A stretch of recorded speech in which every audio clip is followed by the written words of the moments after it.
Olá, pessoal, boa tarde. Para vocês, boa noite, né? Não sei o horário que vocês vão assistir. Nesse momento, a gente vai estar fazendo a aula gravada, né? Para que vocês possam dar continuidade, dar seguimento no curso de Bombeiro Civil, né? Na parte de primeiros socorros e APH. Vou só, nesse primeiro momento, recapitular algumas coisas, né? Voltar atrás para a gente poder não se esquecer e dar andamento, dar prosseguimento no que a gente estava fazendo, né? Vou recapitular um pouco do que a gente já havia dito antes, para a gente não perder, para a gente não ter esquecer de alguma coisa, né? Então, nós começamos lá falando um pouquinho da lei, né, do Bombeiro Civil, que foi regulamentada em 2009, que ela regulamenta a nossa profissão como bombeiros civis, né? Como eu disse para vocês, toda instituição, né, desde que seja uma empresa, desde que seja uma igreja, que seja dentro da casa de vocês, todo lugar tem uma regra, tem alguma coisa que rege aquele lugar onde você vive, né? Ninguém vive sem regras. Se você anda no trânsito, o trânsito tem as regras dele. Se você trabalha em uma empresa, essa empresa tem, e assim por diante. Então, recapitulando, nós falamos disso, falamos de postura, né? De como você deve se posicionar, de como você deve se apresentar diante de um atendimento com uma vítima ou com um paciente, né? Falamos um pouquinho de avaliação de cena, né? Diz para vocês que isso é uma coisa muito importante. Por quê? A avaliação de cena, quando você chega em uma ocorrência, em um atendimento, é muito importante que você consiga fazer essa avaliação. Por quê? Você jamais pode se tornar a próxima vítima, né? Então, você chegou para atender ali uma ocorrência, um atendimento, você não pode se tornar uma nova vítima. Então, por isso que a importância que eu disse para vocês de fazer a análise da cena, né? Chegar a observar se não tem um fio partido, chegar a observar se não tem um piso que está escorregadio, porque muitas vezes, se você não tiver a calma que eu disse, né? Você precisa ter a calma necessária, você pode chegar, de repente, tá ali, escorregar, cair, às vezes derramou um óleo no chão. Então, tudo isso você tem que estar atento, né? Como a imagem que eu mostrei para vocês lá daquele caminhão, lá tinha desmoronamento, tinha deslizamento, tinha produto químico, produto inflamável, né? Fio partido, então, uma série de coisas, né? A sinalização, quando você vai atender um acidente em uma rodovia, por exemplo, ou na rua mesmo, você precisa isolar aquela área. Você fazendo a avaliação, você vai ver se não tem riscos para que você possa atender aquela vítima. Fazer o isolamento da área, né? Como mostra lá naquela imagem que a gente já viu. Isso é para quê? Para a sua segurança. A pessoa mais importante dentro do atendimento, dentro da ocorrência, é o socorrista. Por quê? Porque se ele não tomar todas essas precauções, essas medidas, ele vai ter que ter mais de uma pessoa para poder atendê-lo. Em vez de atender uma vítima, vão ser duas, né? Falamos um pouquinho, né, dessa avaliação, falamos um pouquinho da avaliação do próprio paciente em si, né? Eu dito para vocês, quem é o mais importante? Eu, como bombeiro civil, como socorrista, depois, os não afetados, né, ou curiosos, e aí, o que você precisa fazer para ter uma tranquilidade, até mesmo para não ter mais vítimas? Afastar os curiosos, isolar a área, para que você possa prestar o seu melhor atendimento possível, né? Falamos um pouquinho da avaliação do próprio paciente, da própria vítima, né? Então, o que acontece? É muito importante que você faça ali toda a anamnese, que você faça toda o exame físico detalhado na vítima, né? Nós vimos que a gente tem quando você vai fazer a avaliação inicial do paciente, depois a avaliação avaliação primária, avaliação secundária e avaliação continuada, né? Nós não chegamos na avaliação continuada ainda. Então, ontem, na aula de ontem, a gente estava fechando a avaliação secundária. Vou só recapitular, pessoal. Igual eu disse, essa aula é um pouco maçante, principalmente teoria, né? Teoria é um pouco maçante. Mas você precisa da teoria para compreender a prática, né? Então, é muito importante que você compreenda isso, correto? Falamos um pouquinho a respeito de engasgo, né? De uma pessoa engasgada, de uma pessoa com vias aéreas obstruídas, quais os procedimentos a tomar. Falamos um pouquinho de vítima consciente, de vítima inconsciente, falamos de paciente responsivo, de paciente irresponsivo. Por quê? Porque você não sabe o que vai encontrar na situação que você chegar. E quando você chegar em uma situação, qualquer situação dessas, você precisa se sentir preparado, né? Você pode até ter alguma dúvida, nós sempre vamos ter dúvida, mas você precisa fazer o seu melhor, né? E ter o menos de dúvida possível. Aqui dentro da sala de aula é uma coisa. Na prática, é um pouco diferente. Lembra que eu disse para vocês que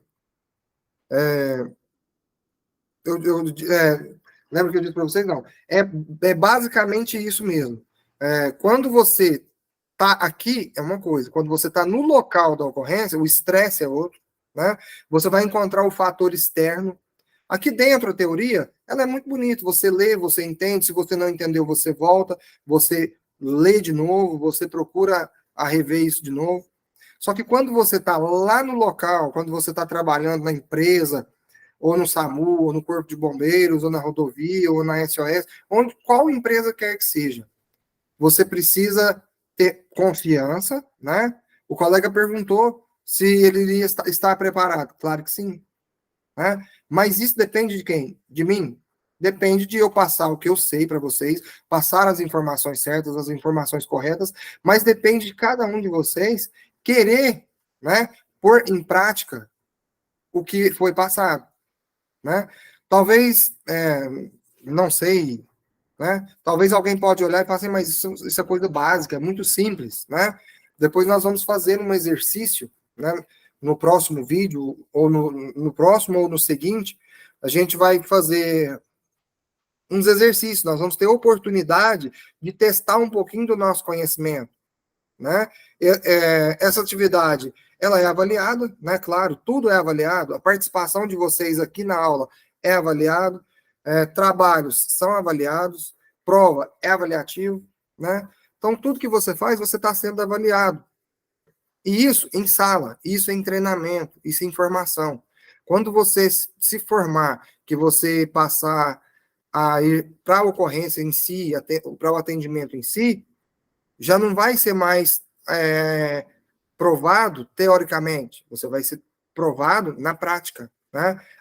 Vai ser exigido de você o conhecimento que você adquiriu durante o seu curso, durante os cursos paralelos que você vai fazer, né? Então, tudo depende depende de você, depende de nós, né?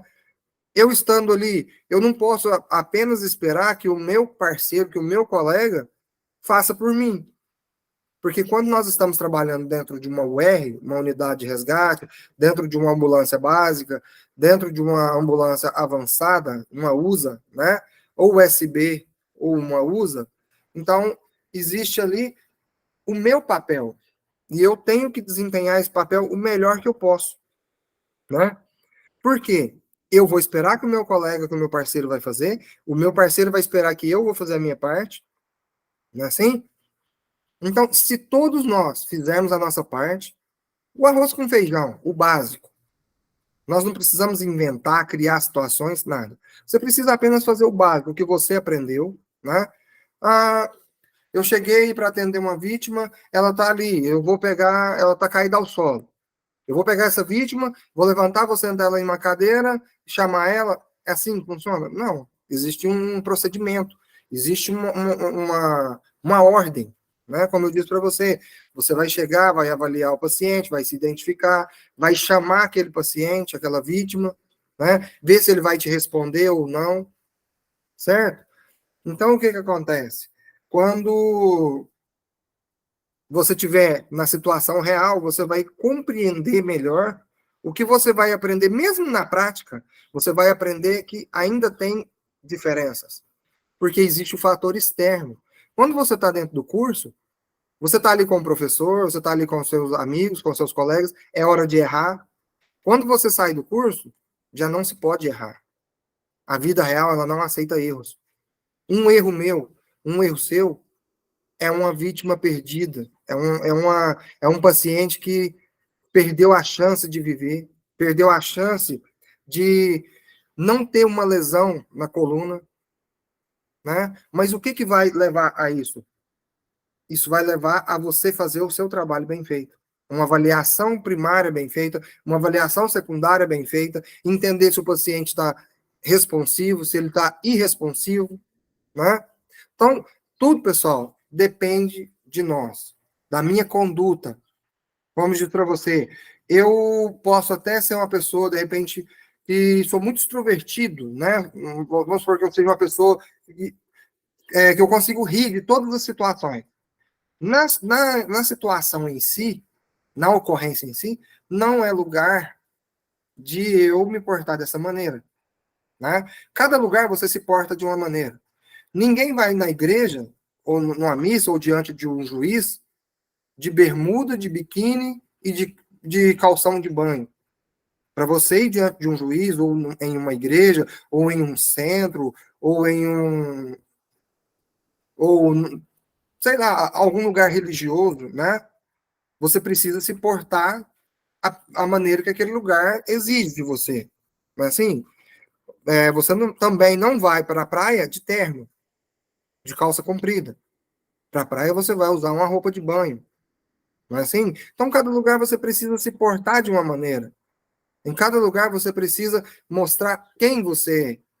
Quando você está ali atendendo um paciente, uma vítima, você já não é mais só aquela pessoa. Você, naquele momento, é o socorrista, é o bombeiro civil. É a pessoa que aquela vítima, que aquele paciente depende de você para sobreviver, para não ter sequelas. Então, precisa ter,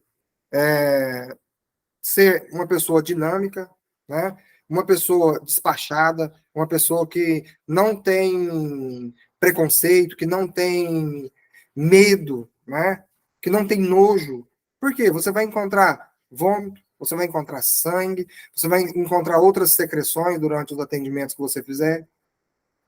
E você vai acabar de fazer um atendimento desse, às vezes uma pessoa, como eu disse, uma pessoa que acabou de amputar, né? Às vezes a pessoa, dependendo, devido ao grau de dor que essa pessoa passou, que essa pessoa sofreu, ela vai até, de repente, ter evacuado. E você vai ter que lidar com fezes, ter que lidar com sangue, com secreções, com vômitos. E imagine que você está numa ocorrência dessa e você acabou de atender um paciente desse jeito. O que vai acontecer? Você vai acabar ali, está na hora do almoço. Você vai ter que ir almoçar. Você vai ter que ter um estômago para isso. Ah, mas como que eu consigo isso? Devido ao tempo que você vai estar trabalhando, isso vai se tornar comum para você. Né? Não que você também não vai ter higiene. Nós precisamos ter higiene. Né?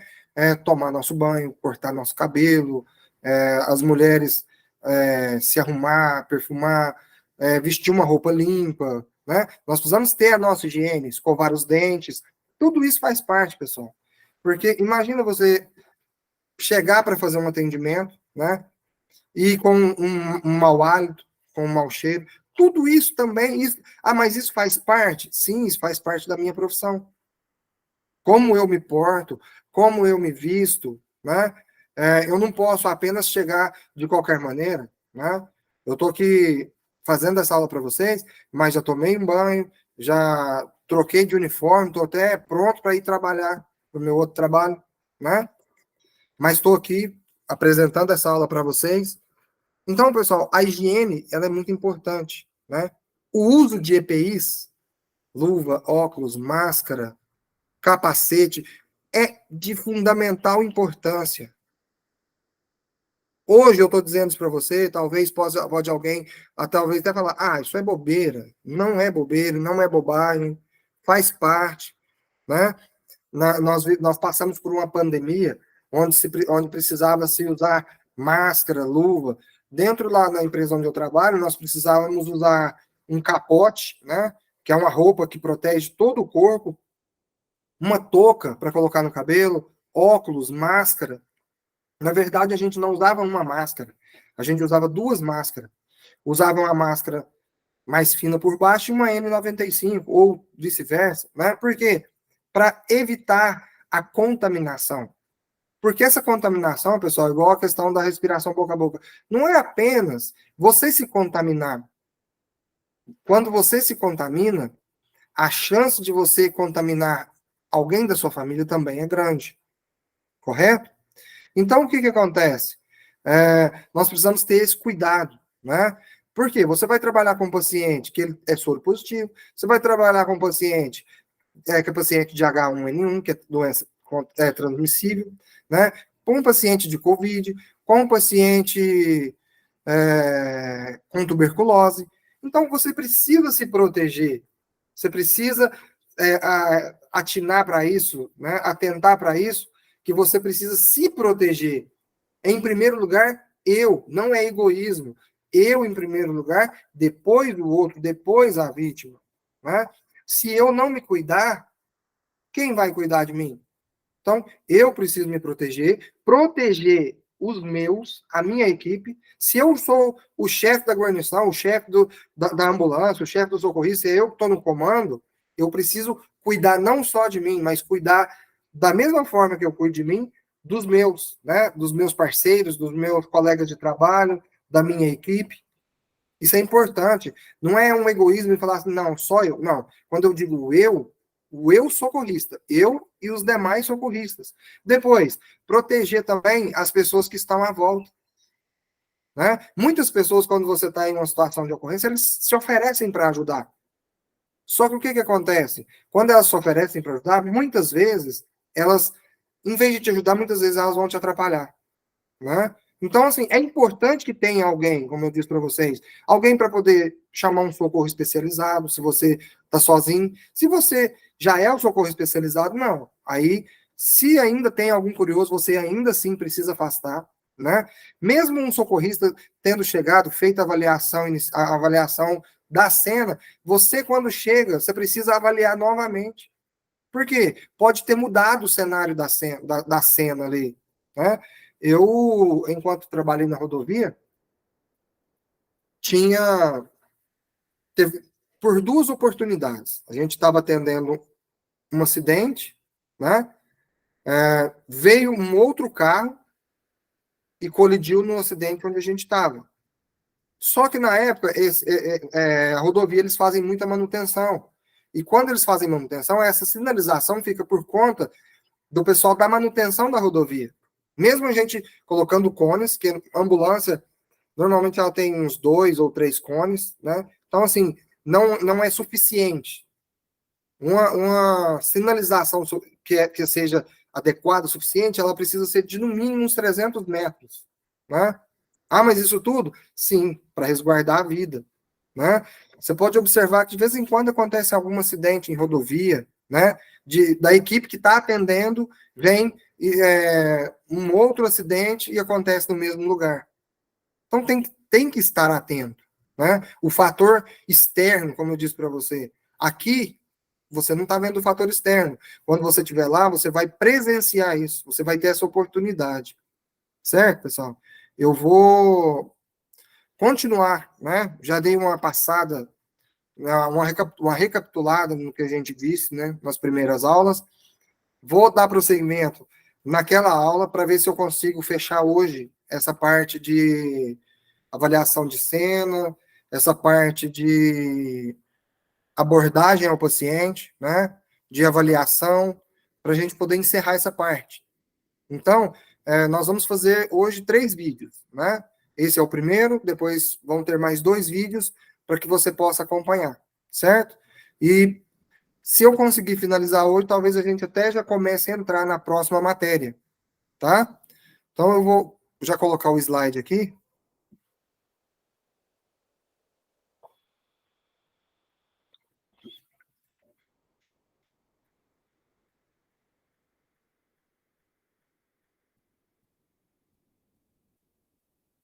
Só colocar aqui, ó.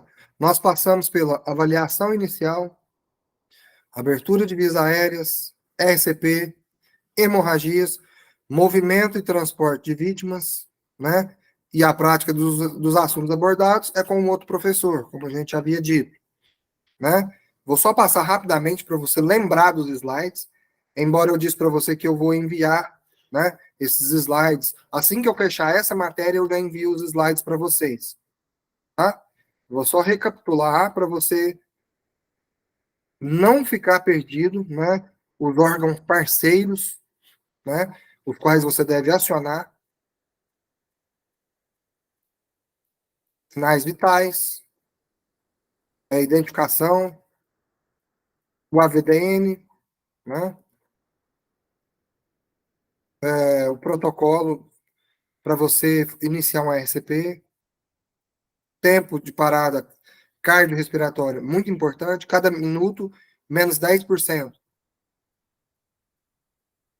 Posição de massagem, ritmo e frequência cardíaca, desfibrilador, BEA, como funciona o BEA, passo a passo para você usar o desfibrilador, OVAS, obstrução, desculpa, pessoal, obstrução das vias aéreas por corpo estranho, não fazer a varredura, como fazer que o objeto que esteja obstruindo as vias aéreas, como que ele é expelido, né? Caso não funcionar, fazendo a manobra de range ou compressões em J, você vai para massagem cardíaca, né? Isso é uma ocasião especial, né? Um caso especial. Desobstrução de criança, como eu havia dito, né? Uma charge. Crise convulsiva, não conter o paciente, apenas proteger a cabeça, afrouxar as roupas, queimaduras, mas essa parte a gente ainda não entrou. Isso é para aula de feridas, né? Então a gente vai mudar o slide e vai voltar agora para dentro da nossa aula, dando prosseguimento dentro da. Foi o último slide que eu mostrei na aula de ontem. Vamos lá. Esse slide eu já havia falado dele, né? Então vamos para o próximo. Isso aqui está lembrando que é avaliação secundária, correto, pessoal? Avalie o abdômen. O que é o abdômen? Região aqui da barriga, né? Para ver se ele está rígido. Por quê? Um abdômen que possa estar rígido, ele pode estar com hemorragia, né? Flacidez. Flacidez o quê? Pode algum lugar estar com muita flacidez, ele pode ter sofrido um esmagamento de órgão interno, né? Distensão do abdômen, é aquele abdômen estendido, aquela barriga grande, certo? Pode, pode ter sido por hemorragias, pode ser apenas um bexigoma, né? Que é uma pessoa que não consegue urinar, então essa pessoa vai precisar passar um catéter de alívio para que seja aliviado aquela urina, para que aquela urina possa sair, mas isso tem que ser feito no hospital, tá? Nós não podemos passar sonda, nós não temos essa autonomia de passar sonda, correto? Dor abdominal quer dizer alguma coisa, né? Se tem dor, é porque tem algo errado, não está certo. Pelve. Antero-posterior, pelve aqui na altura, nos lados, né? Pelve, bacia, como eu havia dito, ou crista ilíaca, né? Você precisa avaliar isso, fazendo a palpação, e visualmente, você precisa olhar, né, e ver isso, fazer a palpação, correto? 4 extremidades, membros inferiores, membros superiores. Como eu disse, esses membros, eles precisam ficar expostos, né? Para quê? Para você conseguir fazer a sua avaliação do paciente. Então, você fazendo a avaliação do paciente, você vai identificar fraturas, cortes, feridas, né? Hemorragias, sangramentos, né? Pulso distal, né? Sensibilidade. O que é sensibilidade? Já viu que eles falam que passar a caneta no pé é para ver se tem a sensibilidade. Por quê? Uma pessoa que ela, dependendo do local da coluna cervical que ela é atingido, essa pessoa vai perder a sensibilidade, ela não vai sentir, né? Ela não vai ter essa sensibilidade quando você tocar nas pernas dela. Ou de repente nos braços também, porque pode ter sido uma pessoa de um acidente, ela pode ter ficado paraplégica ou tetraplégica. Paraplégica, ela vai ficar da cintura para baixo, e tetraplégica, os 4 membros vão ficar sem função, né? Então, tudo isso, é por isso que é muito importante a avaliação, né?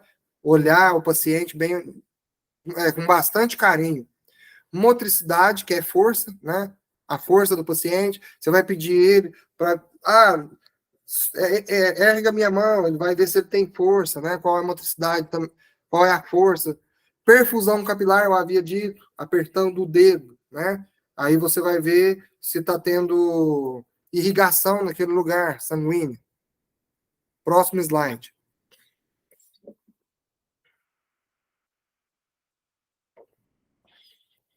Tem três, tem 3 bombeiros, né? Nessa situação aqui.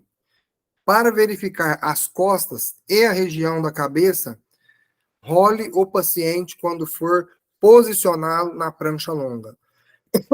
Desculpa. Lembra que eu havia dito isso para vocês ontem? Questão de girar o paciente em bloco, certo? Então, o que acontece? Esse socorrista, está vendo que esse paciente, ou essa vítima, ela está com colar? Mesmo assim, o bombeiro aqui, o socorrista, o bombeiro civil, ele está segurando a cabeça. Um está segurando da região da pelve, da cintura até os pés, e o outro no tronco. Esse socorrista do meio aqui, ele está segurando o tronco e fazendo uma varredura, fazendo uma avaliação da coluna, do pescoço e da região occipital da cabeça, certo? Então, eles estão mostrando aqui, dessa forma, em bloco, né? Gira o paciente, depois pega a prancha rígida, coloca bem próximo ao paciente e em bloco volta esse paciente para cima da prancha. Após isso, vão se passar os tirantes, né? Colocar o baixal, protetor de testa, protetor de queixo, como eu havia dito ontem. Aí sim, você pode soltar a cabeça. Esse paciente vai estar estabilizado. Se esse paciente ainda, além de uma possível fratura, né? Pelo sim, pelo não, só com raio-x. Você vai imobilizar essa vítima. Imagina que tenha uma fratura na fíbula ou na tíbia, né? Você vai imobilizar e vai colocar esse paciente imobilizado com uma tala, certo? Depois vocês vão ter aula de como fazer essas imobilizações, né? Vocês vão vocês vão rolar esse paciente para cima da prancha novamente, certo, pessoal? E daqui colocar essa prancha com o paciente em cima de uma maca e da maca colocar dentro da unidade de resgate, né? Ou da ambulância. Vamos lá, para o próximo slide.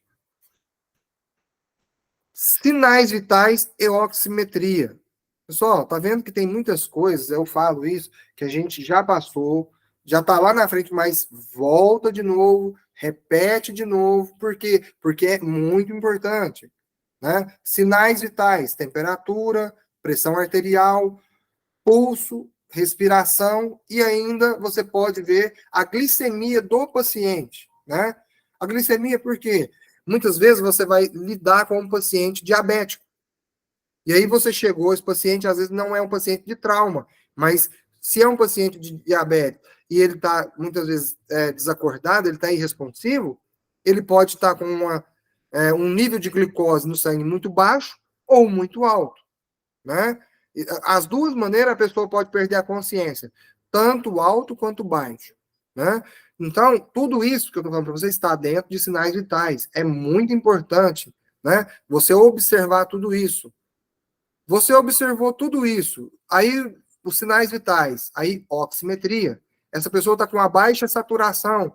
Você vai fazer o quê? Fornecer oxigênio. Vou repetir de novo. Com um catéter, ontem eu disse, tipo óculos, até 5 litros de O2. Passou de 5 litros, esse paciente, você colocou o catéter a 5 litros, esse paciente ainda necessita de oxigênio, ele está em saturação, dispneia, ele está dispneico, está caindo a saturação dele, você precisa oferecer mais oxigênio. Aí você já precisa colocar uma máscara com reservatório. É o que eu disse para você. Como que faz isso? Acopla a mangueira na máscara, insufla, né, o reservatório. Após ele insuflado, você coloca no paciente ou na paciente. Certo? E aí você vai colocar esse O2 até 10 litros. Né? Sampum. Lembra que eu falei para vocês do Sampum? Aqui, tá aqui, ó. O que que é o Sampum? Sinais e sintomas. O S é sinais e sintomas. Você vai preencher a sua ficha. Então, você vai colher essas informações, né? Você precisa dessas informações para chegar no hospital e passar isso para o médico, né?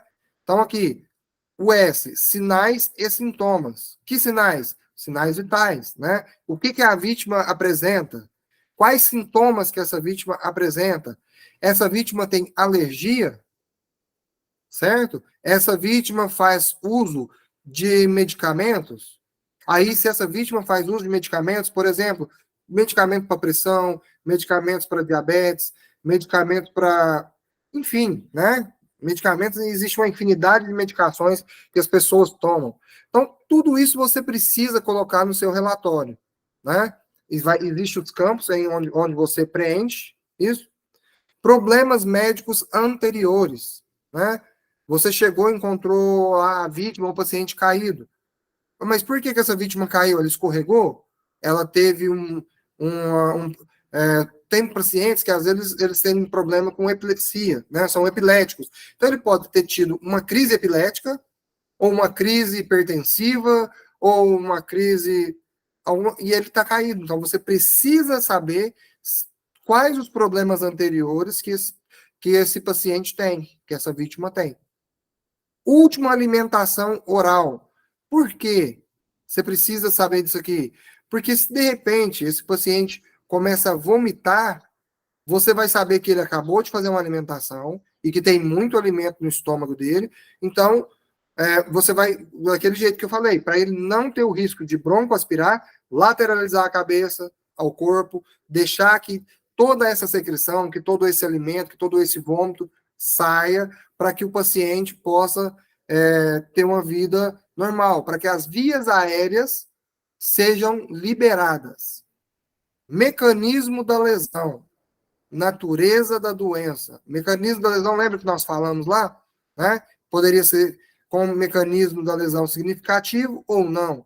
Né? Qual a natureza da doença? Que doença que esse paciente tem? Então, isso aqui, tudo isso faz parte de avaliação. Né? Você vai perguntar tudo isso, porque quando você chegar na UPA com o paciente, ou quando você chegar no hospital com esse paciente, a equipe de triagem, a equipe de enfermagem, a equipe médica, eles vão precisar dessas informações, né? Por quê? Porque foi você que fez o primeiro atendimento nessas vítimas, nesse paciente. Hora da prática não é o caso, né? Vamos seguir. Agora, ainda, avaliação secundária. Pessoal, estamos chegando na avaliação continuada, ok? Aí aqui já foi, né? Avaliação primária, paciente responsivo e irresponsivo, paciente de trauma e paciente clínico. Nós falamos um pouquinho de paciente clínico e de trauma agora. Eu acredito que agora nós vamos para a avaliação continuada. Com um mecanismo de lesão significativo. Observe a imagem. Imagina quais os tipos de lesão que esse motoqueiro pode ter tido. É uma queda, né? Uma queda séria. Olha, observa, pessoal, a imagem ficou muito bem trabalhada. Observa, em relação ao corpo, esse pescoço e essa cabeça aqui, ele está torto. Esse paciente pode ter tido uma lesão cervical, pode ter tido uma lesão aqui no queixo, né? Pode ter tido múltiplas fraturas pelo corpo, certo? Pode ter lesionado qualquer parte do corpo, pode ter tido apenas arranhão, né? Então, esse paciente aqui é um clássico que você vai ter que fazer uma boa avaliação, né? Porque com certeza ele vai ter alguma lesão. Uma queda dessa não fica sem lesão nenhuma. É muito difícil, né? Até porque, igual, essas motos aqui andam em muito alta velocidade. É alta velocidade demais. Então, você vai ter que olhar tudo isso. Mecanismo de lesão significativa. Quem lembra desse lutador aqui, o Anderson Silva? Olha aqui, quando ele quebrou a tíbia e a fíbula, né? Tá vendo aqui? Olha para você ver como ficou a perna dele. Olha aqui para você ver. Então, isso aqui é um caso de quê? É um caso que você presenciou e você sabe o porquê dessa fratura. Porque ele estava lutando, estava sendo televisionado e você viu, né? Então, quando você presencia o fato em si, você não vai precisar perguntar para terceiros o que aconteceu. Você já presenciou, então você já sabe a causa, né? Seguindo. Paciente clínico responsivo, né? É um paciente que foi aqui numa consulta e está sendo avaliado pelo médico, certo? Paciente clínico irresponsivo. É aquilo que eu falei para vocês. O que pode ser um paciente clínico irresponsivo? Ele é um paciente que ele pode ter tido uma crise de diabetes, né? Pode ter tido uma crise de hipoglicemia, né? A taxa de açúcar pode ter caído ou pode ter subido e ele está irresponsivo, né? Ele pode estar desacordado. E aí você chegou e presenciou esse paciente desacordado. Só que aí vai a questão da avaliação. Esse paciente pode ter caído, desmaiado, pode ter batido com a cabeça, certo? Então, de clínico, ele pode se tornar um paciente de trauma, né? Era clínico, está mostrando que clínico.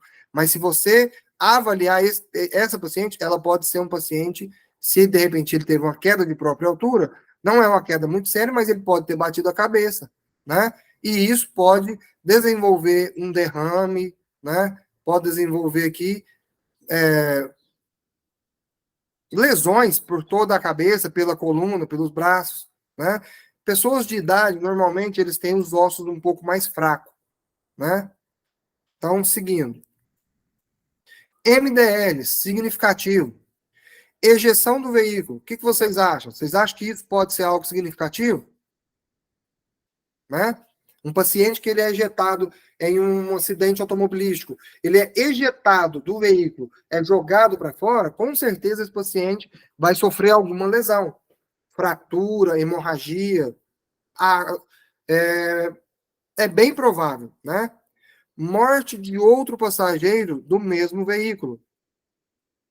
Então, tem que observar isso, né? Queda de uma altura igual ou superior a 3 vezes a altura do paciente. É significativo. Por quê? É uma queda grande, né? Não é igual o paciente cair da própria altura. Isso aqui já pode ser muito grave, pode acontecer coisas muito graves. Especialmente se cabeça, né? Se o paciente cair de uma altura de 3 vezes a sua altura e bateu com a cabeça. São consideradas graves qualquer queda, especialmente em idosos, como eu havia dito. Idoso normalmente tem problema de osteoporose, né? Mas não só idoso, né? Mas aí então vai ser, tipo assim, a chance dele ter fraturas vai ser maior. Capotamento de veículo, a chance de ter um MDL aqui é muito grande, né? Colisão a alta velocidade, um carro colide com o outro, colisão lateral, frontal, traseira, né? Então, pode ter é bem significativo. Você chegou na ocorrência, viu lá que o carro capotou por não sei quantas vezes, foi presenciado isso por alguém, e a pessoa chega e te fala, olha, eu vi esse veículo, ele capotou não sei quantas vezes. Então, você vai ter que olhar para isso. Quando eu estava na rodovia, uma vez eu fui atender uma Fiorino, não foi presenciado por nós da equipe, mas por um transeunte da rodovia. Ele chegou ao local, nós chegamos e perguntamos, quem presenciou? Aí o rapaz, aí falou assim, alguém viu se o paciente desceu do veículo? Aí o rapaz falou, não, quem estava dirigindo o veículo sou eu. Ele estava em pé. Ele sofreu apenas um cortinho no dedo. Mesmo assim, nós removemos ele ao hospital com o consentimento dele. Por quê? Porque poderia, depois que passar aquele momento, vir a acontecer uma hemorragia, né? Então ele precisava ir ao hospital para fazer os exames. Uma tomografia, um raio-x, né? Acidente, atropelamento, né? Um atropelamento é muito importante, isso, né? Para ser avaliado. Acidente com motocicletas e bicicletas. Isso aqui também gera muito trauma, gera muita fratura, né? Inconsciência ou alteração do estado mental após o trauma. Pessoal, vocês vão chegar para atender uma vítima, um paciente, ele teve um capotamento. Muitas vezes, a adrenalina dele vai deixar ele de pé, ele vai ficar andando. Só que o que vai acontecer? Passa-se um tempo, essa pessoa ela apaga, ela desaba. De responsivo, ele já vai ficar totalmente irresponsivo, certo? Então, quando você chegar num acionamento que foi um trauma, que foi um capotamento, procure pranchar já essa pessoa, já coloca uma prancha ali atrás dela, já procure estabilizar essa pessoa, porque muito provavelmente, quando passar um certo período, ela vai ter um rebaixamento. Né? A adrenalina pode deixar ela eufórica, mas depois ela vai ter um rebaixamento. Inconsciência ou alteração do estado mental após o trauma, foi isso que nós falamos. Trauma penetrante na cabeça, tórax ou abdômen, né? Algum objeto que possa ter furado, ter penetrado. Pode ser por arma de fogo também. Lesões ocultas. Relacione a cena com o paciente e avalie a transferência de energia, né? Para você avaliar como foi o acidente e aí ver a possibilidade de transportar o mais rápido possível. Outros eventos cuja transferência de energia seja considerável e atinja órgãos vitais. Certo? Então, observar isso, fazer essa avaliação muito bem feita. Correto, pessoal? Gente, eu vou estar encerrando esse vídeo, certo? O próximo a gente vai partir daqui, a gente vai continuar seguindo. Já estamos terminando, tá? Essa parte. Está quase acabando essa parte. No próximo vídeo, muito provavelmente, nós já vamos ter terminado, né? Ou no vídeo seguinte. E aí, na próxima semana, nós já vamos trocar de matéria. Já não vai ser avaliação, exame físico, já não vai ser mais isso. A gente já vai passar para outras partes, que é ferida, queimaduras, fraturas. Nós vamos mudar, tá, o rumo já da nossa aula. Então, quero agradecer a todos, tá? Por esse vídeo aí, pela presença. Espero que tenha ficado bem entendido. Qualquer dúvida, pode me chamar, manda mensagem lá no grupo, certo, pessoal? Qualquer coisa pode perguntar, não fique com dúvida, a sua dúvida pode ser a dúvida do colega. O que não tiver ficado bem esclarecido, pergunta, estude, corra atrás, avalie o que você está querendo, mas faça tudo para você ser o melhor profissional que você pode ser. Ok, pessoal? Até o próximo vídeo. Tenham todos uma boa noite, uma boa tarde. Abraço.